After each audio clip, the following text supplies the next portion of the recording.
Oh, is this the time travel concept? All right. So this is unlimited rice pudding, and it seems like it's a time travel thought provoking thing. So you've just invented time travel. Well done, you clever little sausage. Let's go back and fix human history then. Before you leave though, why not pack a suitcase? But what to take, what to take? Well, obviously shoes, toiletries, clothes, and depending on how your time machine works, how about a fucking spacesuit? Because if your time machine works like a teleporter, what do you think is going to happen when you push the go button? Let's say you want to pop just 5 hours back in time to breakfast. Well, the Earth is orbiting the sun at about 67,000 miles an hour. So you're not going to materialize at the kitchen table. You're going to materialize where the kitchen table will be in 5 hours. I love it. Meaning the Earth is now 335,000 miles behind you. You doink. Alright, so let's say your time machine isn't a teleporter, but just... And that's even ignoring the fact that the Earth and Sun are also traveling through space together with the entire galaxy. And the galaxy is going at about 1.3 million miles an hour. See, so this is how I complain about time travel. I always complain about time travel because it makes no gosh dang sense. I've hated the Marvel movies ever since, well, Captain America, but Endgame was absolute garbage because they introduced time travel, and I complained about that till no end. Time travel is one of those things you have to be very careful. Even Back to the Future. Back to the Future has so many issues. Sure, it's an entertaining movie, but if you actually look at the time travel thought, like in number 2, they go to the future. But remember, every time they changed the future in the first movie, they changed it, and it went. What happened in the past, the future changed. So he went to a different future when he went Back to the Future. What happened in number 2? Well, Bullseye, whatever the bad guy's name, Biff, he took this time machine to the past, changes the past, and he goes to the same future where he is dirt poor. That made no gosh dang sense. It would be an alternate reality at that point. It's just that when it comes to time travel, it's very dumb to try and get it right, and even great movies screw up. Probably just end up in interstellar space alone and dead and alone. And dead. Yeah, but really, let's just say your time machine is... Well, I guess you could launch yourself in a rocket, fly out to where the Earth is going to be in exactly 5 hours, somehow traveling faster than the galaxy, good luck, then turn on your time machine and hope you got the calculations right so you don't end up materializing in the ground when it catches up with you. But really, okay, let's just say your time machine isn't... Yeah, but even then, what, you're just going to rematerialize in the air, are you? What about the air you're displacing when you pop out of nothing? How dense is a person? Well, about 985 kilograms per meters cubed. Well, air is about 1.2 kilograms per meters cubed. So when you arrive, there'll be a huge compression of matter as you materialize, causing at best a bit of a whoosh noise, and at worst, a cheeky touch of, oh, you know, nuclear fusion. So really, let's assume your time machine isn't a teleporter, but something friendly like a closed time-like curve or a wormhole or whatever. Great, so go wrestle Genghis Khan, piss in Caesar's lemonade. Now, down to business. From here in, we'll assume that A, the past can be changed, and B, you're a sociopath. Let's see if we can nudge humanity off in a better direction then, shall we? Step 1, don't be dead. Before going back in time, why not make sure you stay the fuck alive?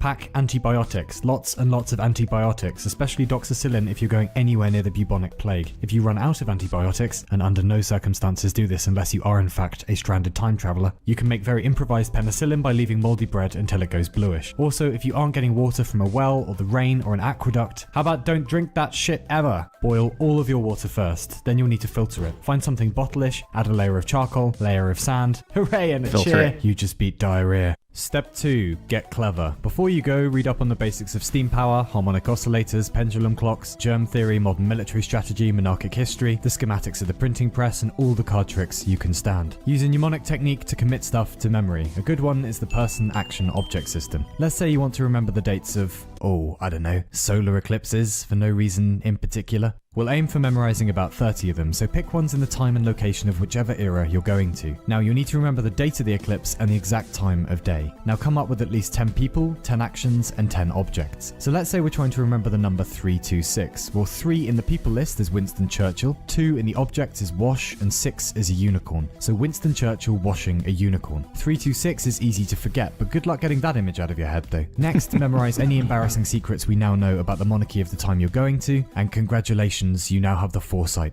of a god. Now, pack some gold and silk, a nylon and a laser pen and an air horn and some special chockies because, yeah. Personally, as an English native speaker, I would wander back to 14th century England because A, it's before the Enlightenment and people will be way easier to bullshit, and B, further back and there isn't enough metallurgy and they'll be speaking Old English. But it's your time machine, do whatever. Off your fuck then.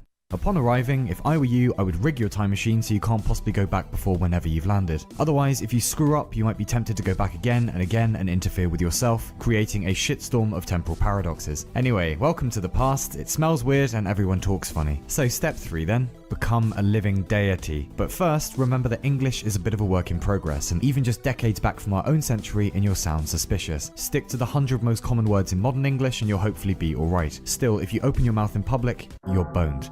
Locate someone vaguely trustworthy but not too clever, give them some gold, make sure they understand your instructions. From now on, they speak for you. Next, you need to dress up in all that silk and nylon. Nylon won't be invented until 1935 and silk is still rare in Europe at the time. People will love that shit. Now, introduce modern music. The rhythms are so alien that people will immediately flock to it. My milkshake brings all the lads to the courtyard. They're like, it's better than yours, Jehovah. It's better than yours, I could teach you.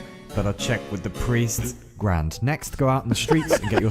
That's the South Park mindset where you can literally turn anything into a religious melody as long as you replace all the sexual connotations with religious text or religious words. It is so well done. The next solar eclipse, which you've memorized. People are going to freak out a bit, so let off your air horn a few times, flash your laser pen about a bit, make a song and dance of it, yeah? When the solar eclipse happens, immediately announce the next one and claim it's you doing it. If people say, hey, you didn't do that, just say, yes, I did. Teach your followers basic hygiene, teach them modern battle strategy, teach them the foundations of royal rule and how flimsy it is. People might talk funny in the past, but power still relies on more or less the same foundations as today, namely weapons and money. The monarchy will send an army and they will attempt to make you dead. You can't win against that however clever you are. So instead, incite revolution. Most of the monarchs of the time retain their power by the threat of violence and the promise that God put them there by divine right. Invent Gutenberg's printing press decades before Gutenberg. Begin churning out pamphlet after pamphlet laying out the embarrassing secrets of the current king. Step up antibiotic production, cure people of basic ailments, move you and your followers to a remote patch of the countryside, declare it independent, give it a flashy name, perform miracles every now and then. Card tricks will go down really well probably, people haven't seen them before in Europe. Have your followers track down the finest engineers of the day. I would recommend Filippo Brunelleschi and Guido di Vigivano. Begin constructing basic steam engines, use them to pump clean water up from the ground for all your mates and followers. Have an elaborate underground temple built for you, disappear inside with your time machine, only let your spokesperson come out and give orders. Leave behind extremely specific instructions about how to begin the Industrial Revolution early and grow your army and maintain your future empire and design good irrigation. Finally, have a very basic periscope constructed and stick it out the top of your temple. So let's travel a few decades into the future and see how everything is going. Slowly accelerate the passage of time. Day and night will begin to pass visibly in front of you until the sun appears a single golden line across the twilight sky. The seasons fleeting by in seconds. The fevered commotion of insects no more than a blur, than the flurry of passers-by outside, of generations waxing and waning, of great structures built in your name. The fingerprints of science and philosophy born long before its time. The drumbeat of industry coming alive. The development of modern medicine, of scientific materialism, of the mastery of nature, of the acknowledgement of the right of all humans to exist in a state of international equanimity. The dawn of an age where millions need not die of disease, of hardship, of war. You steer humanity now. There have been leaders and thinkers and sages throughout history, but none of them had your advantages. Now you can refashion history in the image of dignity and kindness and universal concern for every human alive, and all of it presided over by you, half human, half deity, moral, just, indomitable, indefatigable. How noble in reason, how infinite in faculty, in apprehension how like a god. Wow, I mean, not a god technically because people can still revolt against you and you can't do anything about it. So let's try a few changes in tactic. To protect your master plan, direct technology towards absolute surveillance of the population, towards a perfect political science, towards total hegemony.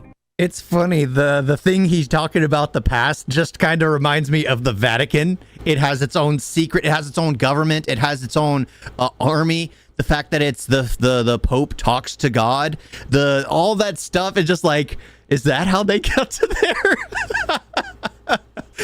And then you go to the future, everyone's under surveillance. Everyone, it's just... If you want to help humanity, you'll need to live a long time. So order your scientists to research a cure for aging. Drop by to collect the rewards of the new sciences and become immortal. Enhance yourself with electronic augmentation. The problem with humanity? Too much freedom and leisure time. Remove both. Ban books. Ban mass communication. Rule undisputed. Technology in your left hand, power in your right. Dropping in occasionally to make alterations or dispense great justice and retribution in the name of peace. Shepherd humans out to the local planets, establish colonies, then spread out to the stars. Create a galactic empire, rule with imperious malice lest humanity revert back to its bad habits. There'll be no love except the love of you. There'll be no art, no literature, no science. Total domination, unimaginable power, unlimited rice pudding. Who could stand in your way now? Who would fucking dare? As monarch of the galaxy, as pilot of history, as god emperor of time. Darling, I'm just putting the kettle on. Do you want something? Oh, for fuck's... What does that say on the door, Mum? 25 metres swimming certificate for... No, the other one. Don't come in, recording. Right, so... Well, sorry, I just wanted to know if you wanted a cup of... Too late. I've lost my whole megalomaniac shtick. Just Earl Grey and milk, no sugar. And can you bring the special biscuits in, please? That was the best way to end that. That was the best way to end that. Oh, because he's like talking about being a god, all superior, all everything. And honestly, I was thinking it was going to be like the wife that storms in and basically is the true head of the household. I was like, okay, that'd be funny. But the fact that it's his mother, it's like, oh, okay. Oh, okay. He lost his train of thought. Yeah, that's very intellectual. I like this because that's the thing. Even time travel has always bothered me in movies. I will enjoy it. Like, I liked the first Terminator because it's nothing but a complete circle. What happened in the past was always meant to happen, because it was just designed that way. John Connor was meant to be born of the man he sends to the past. John Connor knew it, so John Connor sent him. That's just how it goes. So a fixed loop, I'm okay with. Even like the butterfly effect, where he goes back, changes one thing, drastically changes. I like that. But when movies try to do all this, too much of everything, the end games, the Back to the Futures, they make no gosh dang sense. No gosh dang sense. Gosh, but yeah, this entertaining, unlimited rice pudding. I don't know why he would call it that. I have no clue why, but it works. It works. I was so confused seeing the thumbnail too, but unlimited rice pudding, definitely, definitely good.